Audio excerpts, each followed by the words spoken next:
All right, so we're at the sleds, Health Frontier. When you're doing this, a couple things you want to think about is when you're pushing the sled itself, you want to keep your head down, neutral with your shoulders. You'll see a lot of people when they're pushing, they'll push with their head up. It's going to add a lot of stress to your neck. And think about when you shoulder press. When you shoulder press, you don't look up while you're shoulder pressing, right? Same idea here. Keep that head down. And then what we're going to try to do is create some impact with our feet so we can work on our bone health at the same time. Nice and slow, step through, and I want to stomp, boom, creating that osteoblast, which just means bone impact. And every 4 to 6 months, every bone in your body completely remodels itself. So let's remodel them back stronger this year. Big deep breaths, really drive that foot down, really squeeze, breathe, driving, keeping that chest low.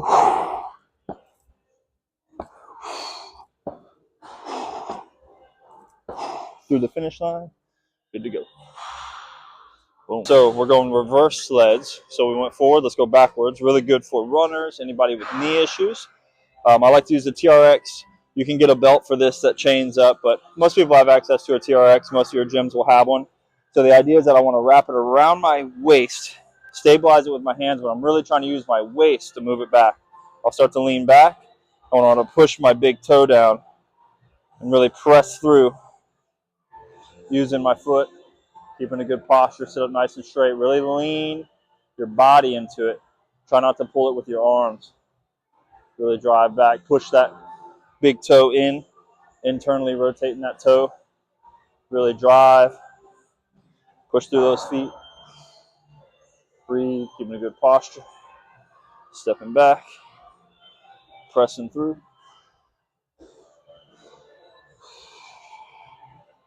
Nice little steps.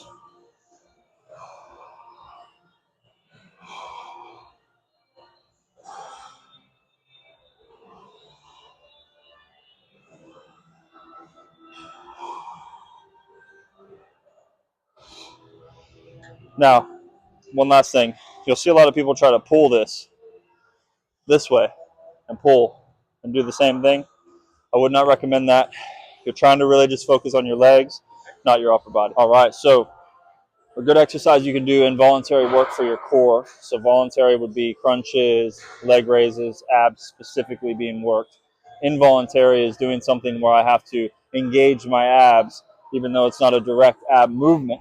So one of the oldest exercises in the book is a good old farmer's carry. So we're going to take this back and forth a few times. You want to walk, keep your core nice and tight.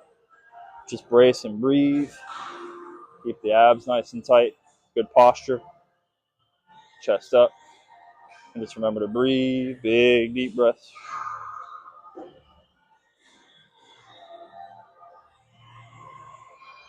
The idea is I'm testing my grip, my core. When I get to the end, I'm going to turn around here. I want to walk that sucker back. The idea is that you want to try to do it as many rounds as you can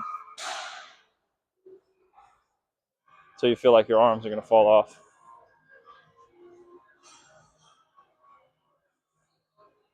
Just gets us a little better at being able to carry things. You can take all the groceries in one load. Let's hit it again. I'm starting to feel that burn more in my arms. My core is definitely being challenged. These weights want to pull me from side to side. Each time I take a step, the opposite side is starting to pull down. I feel a nice stretch in my shoulders.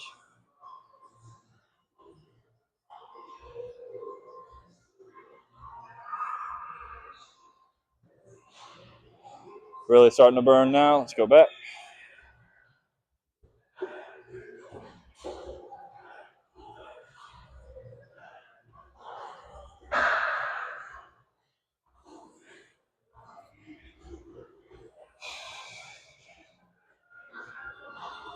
All the way through the finish line. And drop them bad boys. Woo! Good stuff. All right, so notice this seat. I want it to be far enough back where my butt's not actually touching it. What that's going to do is lengthen out my hip flexor, which tends to get shortened when we sit. Notice how I'm kind of squashing it here. So I want to sit back far enough to where that's open, almost like a glute bridge. That's going to give me a lot more space to work into my quads all the way through. All right, so let's set it up. This first set, so we're warming up. Next thing you want to do is notice my toes. I don't want my feet to be just hanging out here. I want to flex up. My toes should be up, squeezing through, right? So not relaxed, squeezing through. Now from there, I'm ready to drive straight up, really squeeze. Keep that control on the way down. Sometimes I like to put my hands here just to feel that come all the way up. And that's what I'm talking about, keeping my hips open. I can really feel that quad coming all the way up. Keep that control, nice little squeeze at the end of each rep. Good. Keep that tension. Focus on that breath. Really squeeze. Nice and easy descent. Control that negative. Squeeze. Come down nice and easy. Drive. Keep that control. Drive. Really squeeze. Come on. Good. Let's get one more as a warm up. We can hold it.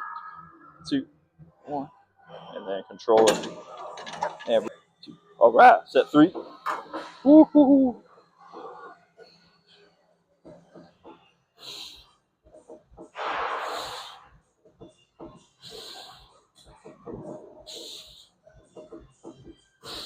Control that negative. No matter how heavy it gets. Okay. We gotta go up.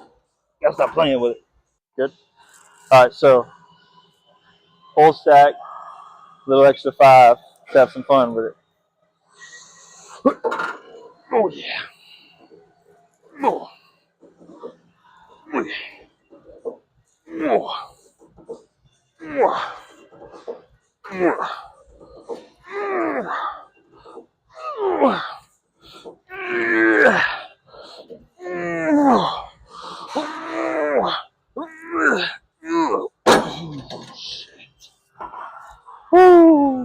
All right, so this one I call the cross. You can always give yourself a little prayer before you start. Give me the strength. Let's go. Driving up. Go back.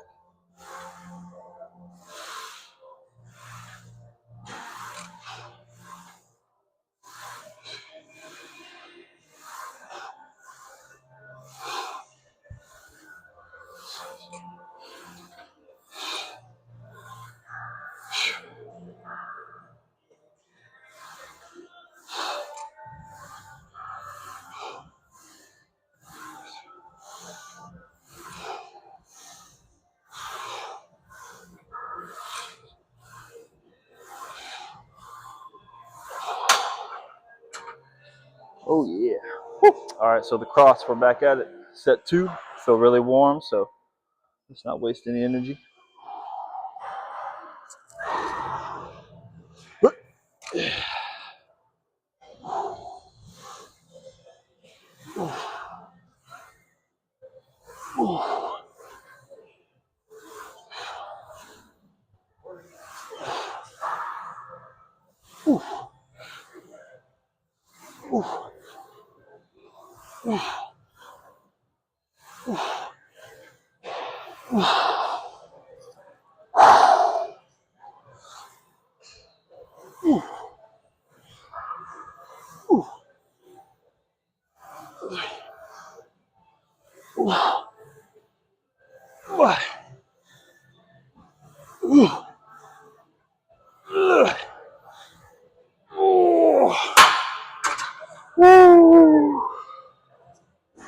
So anytime you see this hoist, these blue and yellow colors, it usually says it on the side.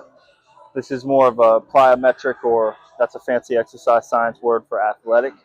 It's going to allow you to drive through the movement a little bit faster with a little less resistance, almost like you're doing a jump squat or a sprint of some sort. So got the whole stack here. I'm already warm. There's no reason to start off with any lighter sets.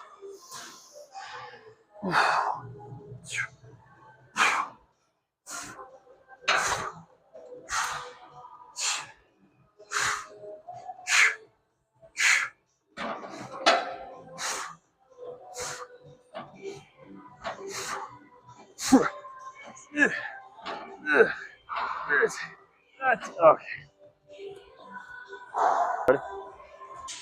All right, so set 2 of these, full stack again. Let's see how many I can get.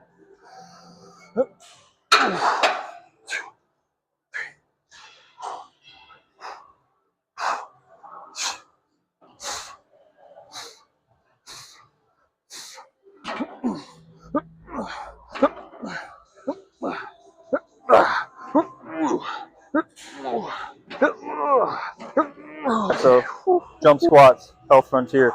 We can do them body weight, but when that gets too easy, let's add some weight. Keep the weights to the sides. Got 44 in each hand here. Brace.